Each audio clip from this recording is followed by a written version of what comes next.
This video is extremely sensitive, but it should be our responsibility to never turn a blind eye to violence. Because we're talking about a pandemic within a pandemic. He punched me in the face. It wasn't the first time.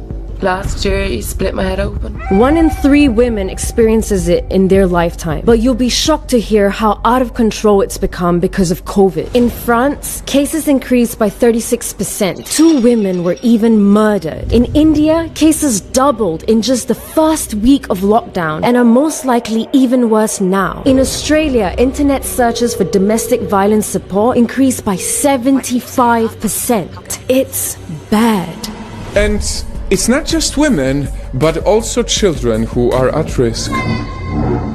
Before lockdown, teachers were able to help child abuse victims. They could notice it. But because of COVID, even social services cannot pay home visits, and many abused children have no one to turn to.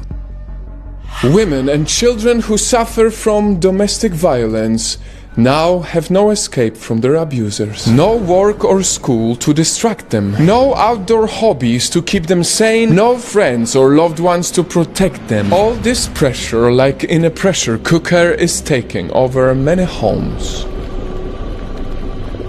The world needs to turn their attention to domestic violence. This video is in support of all victims. Because somewhere next to you, behind closed doors, Is a kid or woman going through daily abuse. It's in our hands to spread awareness and never ignore it. If they call the police say, "What is this? We are in the middle of this pandemic and you're complaining about a quarrel with your husband?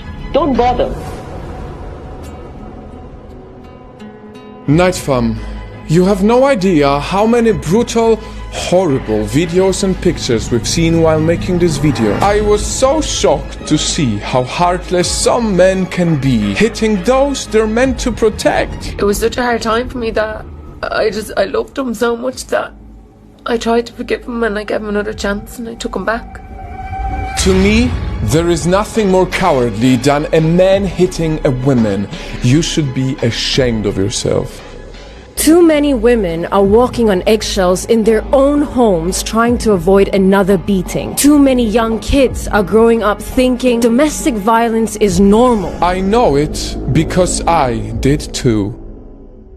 That's why we have to make it a habit to stay in touch with the women and kids in our lives digitally. Keep a lookout for signs of physical abuse and go the extra mile to ask the vulnerable people how things are at home. And most importantly, we need to be consistent. We can't forget about this just because of COVID. Domestic violence has been there long before it. It's also a life-threatening pandemic. And this pandemic is even worse during the COVID pandemic. If we don't come together to spread awareness about this issue, sooner or later the pressure cooker will explode and we won't hear our women and children whose silent screams fell on our deaf ears.